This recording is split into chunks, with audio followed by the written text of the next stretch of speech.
Como dice el libro de la carta a los Hebreos, en el misterio que hoy celebramos hay muchas cosas que contemplar y considerar y muy difícil de expresar.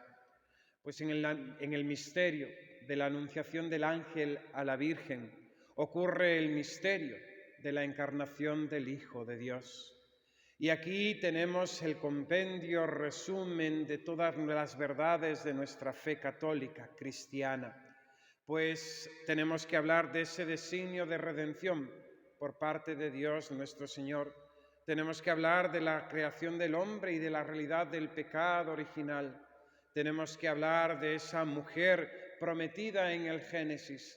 Tenemos que hablar de esa infinita misericordia y benevolencia de la Trinidad en el decreto de la encarnación, de que el mismo Hijo de Dios se hiciese hombre para salvarnos del pecado y de la muerte.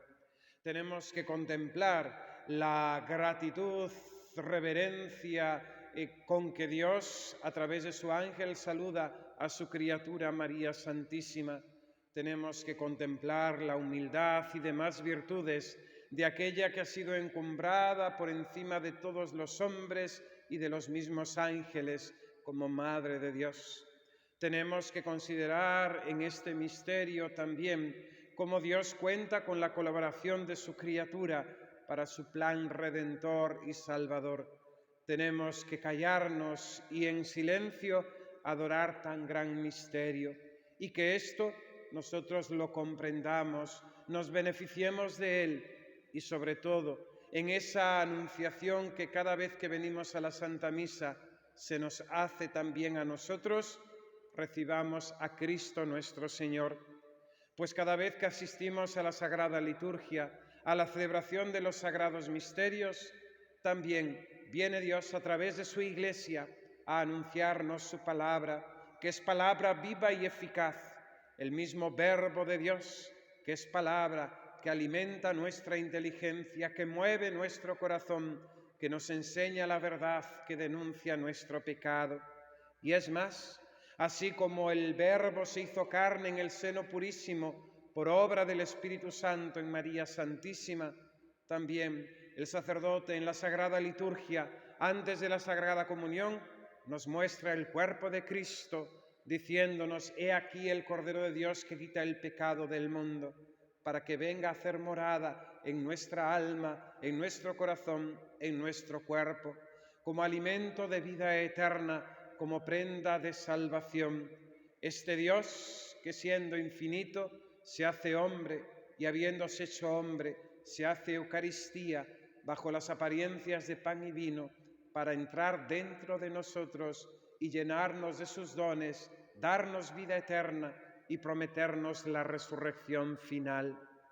De algún modo todos nosotros podemos participar de este gran privilegio de aquella que es Madre de Dios.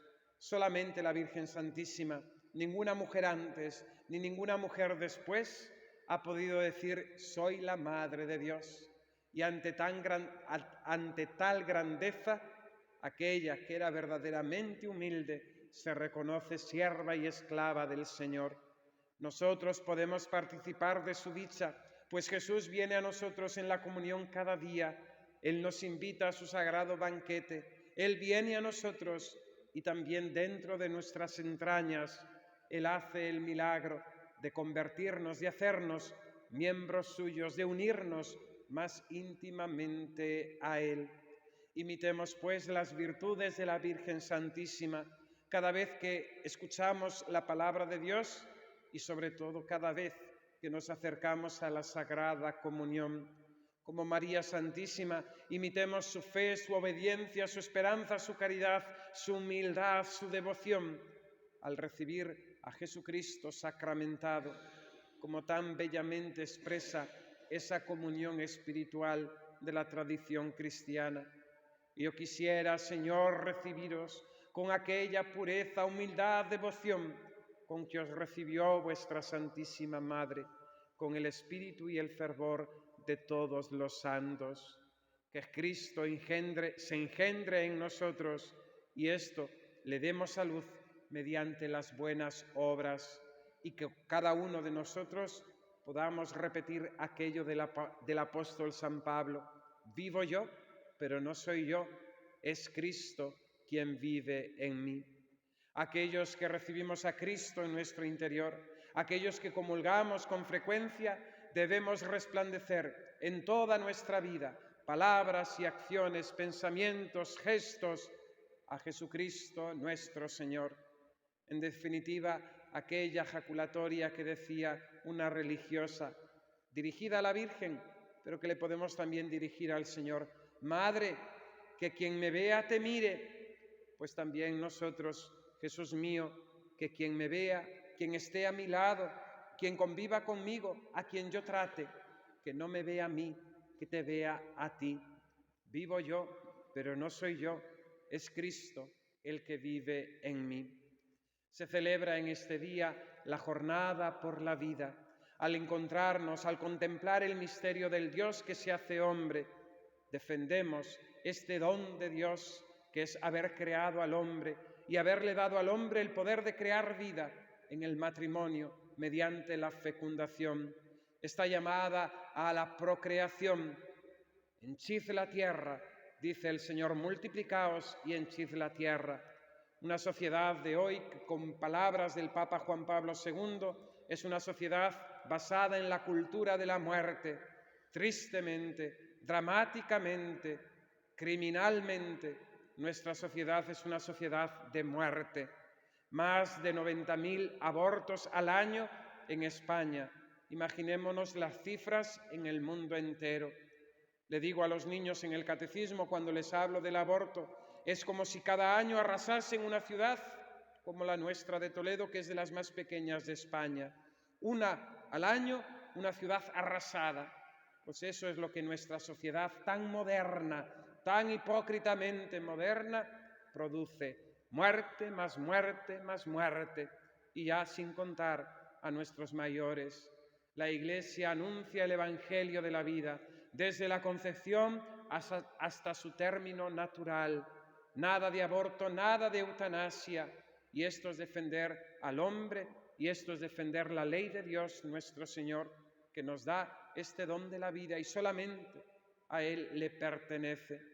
En este día, también, día de la Anunciación, es día de la vida consagrada, aunque particularmente se celebre esa jornada el día 2 de febrero. Pero también en este misterio de la Anunciación se descubre y se entiende el misterio de tantas almas que se consagran a Dios siguiendo los consejos evangélicos de obediencia, de castidad y de pobreza en la vida religiosa, en la vida contemplativa. Acudamos al Señor nuestro Dios, démosle gracias por el testimonio de tantas almas santas que hacen de intercesores nuestros en los conventos. Alguien decía que cada convento es un pararrayos divino de la justicia divina, pues con aquellas vidas ofrecidas, con sus oraciones y penitencias, detienen la ira de Dios sobre el mundo y nos atraen sus beneficios. Pidamos también el aumento de vocaciones, que nuestros jóvenes y niños descubran el valor de consagrar su vida a Dios nuestro Señor, pues es un adelanto de la vida del cielo, donde seremos totalmente de Él y Él todo de nosotros.